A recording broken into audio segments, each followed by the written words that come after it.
AskReddut by Zare0n9net. What legal case do you believe had a wrong verdict? Please note that O.J. Simpson still hasn't found the real killers. Nobody imagines he's innocent, just that the LAPD screwed up so badly that he couldn't be proven guilty. Not a trial, but a recent and atrocious one is where a reporter from Mexico, I think, at the World Cup who was raped in Qatar, and she's the one facing 100 lashes and 7 years behind bars for having an extramarital affair. Absolutely disgusting. The Postcom 2022-02-23 World Cup official facing 100 lashes, 7 years in Qatar jail after reporting rape. Sweet Jesus, I thought you were mistaken. The only way for her to avoid prosecution was to marry her attacker. Is this 2022? I once saw on TV a report about a young woman 16 years old in the US getting life without parole because the baby she was keeping died during her watch.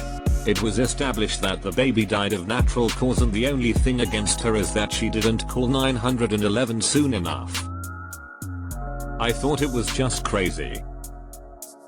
That has happened several times. I think the Louise Woodward case was the most famous one.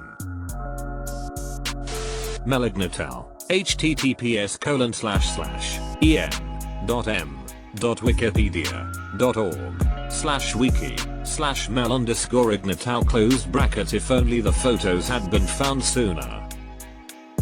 Per Wikipedia, 6 months after Ignatal's acquittal, a carpet layer working in Ignatal's old house, which had been sold to fund his defense, pulled up a length of carpet in a hallway. Under it he found a floor vent containing a plastic bag, taped to hold it inside the vent. Inside the bag was the jewelry Schaffer had taken with her on the night of her disappearance, and 3 rolls of undeveloped film. When developed, the film showed Ignatal torturing and raping Schaffer, just as Shaw had described. Ignatal's face was not in the pictures, but body hair patterns and moles matched him perfectly. And X200B. You'd think the police would have obtained and executed a search warrant on the suspected murderer's house. They should have found this stuff. David Richard Stewart. The hoax caller who convinced over 70 people in 32 different states to strip search an employee. In some case sexually assaulting them over a 10-year period.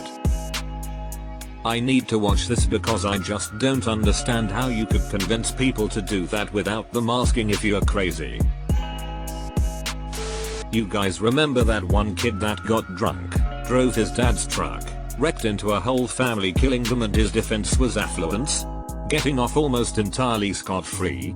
Fuck that guy, fuck his family, fuck that judge, fuck the judge's family, fuck the jury, fuck the jury's family. Ethan Couch, killed for PPL and the judge let him off basically free and defended herself in literally giving him a slap on the wrist.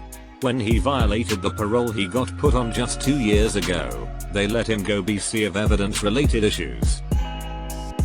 Next thing you know, him and the mother flee to Mexico. Oh, and the judge is John Boyd of Texas, who has won a Silver Gavel Award for her time as a judge. An award. I have no faith in the judicial system. Lindy Chamberlain. The dingoes ate my baby lady. Not only did she lose her infant daughter, but ended up in prison for several years.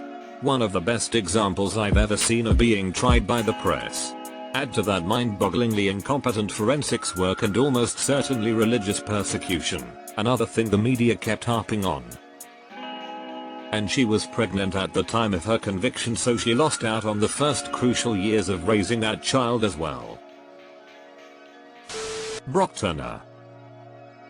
20 minutes of action. Guy should have gotten more time in prison. I can't believe he referred to the sexual assault of an unconscious woman as action. Those involved with the Junko Furuta shit should have been executed. I wish this one was higher up on this post. Such an absolute farce for a verdict against those boys, considering the absolutely unspeakable things they did to that poor, innocent girl. Gypsy Rose. I really don't think she needs to be in prison. There's no reason why. She's up for parole soon, December 2023, but it still doesn't make sense to why she's there in the first place. Not actually relevant, but serial killer Charles Sobraj is soon to be released, edited for accuracy. I wonder what warranted his release though. Casey Anthony definitely murdered her daughter. I still don't know how she got away with that. I'm all for reasonable doubt, but the woman literally asked Google how to murder her own daughter.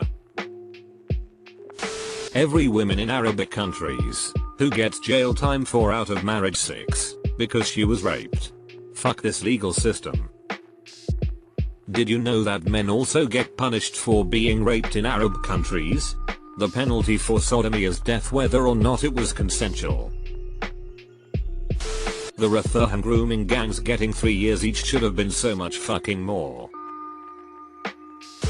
The Brock Turner rape case. Not only should the charges have been stronger, but the sentence was pathetic. What sentence? That wasn't a sentence. That was a timeout with no ice cream after dinner.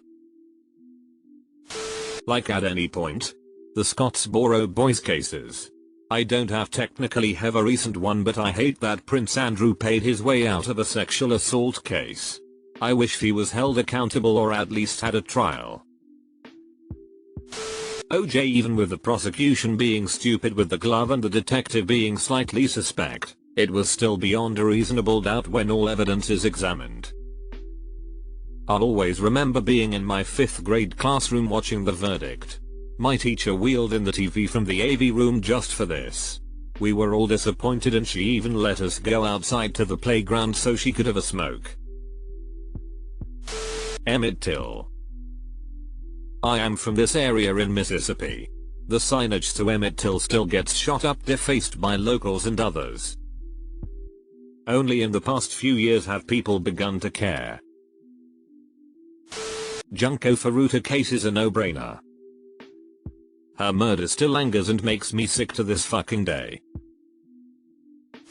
Lindy Chamberlain was tried and convicted in the court of public opinion rather than a court of law.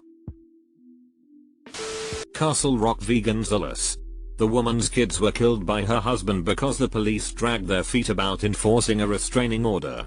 It went to the Supreme Court, and there was a 7-2 decision that essentially ruled that the police have no obligation to enforce restraining orders under the 14th Amendment. It's just patently absurd on its face. Casey. Fucking. Anthony. Something about the way she lies is fascinating. Zero hesitation and very little reaction to being caught in a lie. Casey Anthony. She needs to be in prison until the day she does not, making documentaries throwing a pity party for herself. I cannot believe she's trying to get media attention and pity after all she's done. Zani the Nanny. I'll never forget this case. Rest in peace, Kaylee. Brock Turner was found guilty of 3 counts of sexual assault. He was a swimmer for Stanford University, and because of his upper-class background, he only received a 6-month jail sentence. Of those 6 months he only served 3. The judge in the case cited his clean record and upbringing in his sentencing. Basically, the judge felt that because he had a clean background and a good childhood that he deserved leniency. 1 week later he removed himself from the bench following a massive outcry from the public. I don't disagree with the verdict, but the sentence handed down was sickening. Because he's a pampered little rich white boy, he got 3 months for raping a girl behind a dumpster. Edited for clarity. You mean rapist Brock Turner? I hear it's rapist Alan Turner now. The trial of one of Britain's most wanted, Jamal Chase. He stabbed a man over 20 times and went on the run for over a year. When he went to trial, finally he somehow got off on a self-defense plea. It felt like a deep type of corruption. It was a few years ago now and I have no skin in the result, but it was close to home location wise, so it has stuck in the memory. Lobsavacoak News Crimestoppers offers 5,000 reward to find murder suspect Jamal Chase. This is an old article link from 2016. Hermesman v Sire. She raped him, got off with a slap on the wrist. And then won child support. Edit. Forgot to mention she was 17, he was 13. Phillips v Irons is pretty screwed up too. No vaginal intercourse.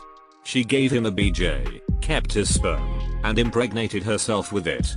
He sued her for theft and intentional infliction of emotional distress. His semen was held to be a gift because he gave it to her and did not intend to get it back. But worse, she was able to get child support from him. Courts don't care how a baby comes to be. I think the one that makes me the most sad is the murder of Andrew Bagby. There's a documentary about the whole experience. Dear Zachary, and it's so well made, but honestly brings me to tears almost every time. Don't know if this counts since the trial hadn't actually taken place, but to allow the murderer to be released on bail, which the judge helped her do, which ultimately led to the death of the child she'd had with the man she had murdered. My heart hurts for those grandparents who had to deal with losing both their son and grandson all because of one woman. Seeing the work they do now to avoid things like this is beautiful, but it's so heartbreaking they even have to. That doc broke me. Austin Wilkerson. He sexually assaulted a drunk girl, didn't serve any real jail time because the judge didn't want to ruin the poor lad's life. The US judicial system is a fucking joke. Brock Turner 2.0.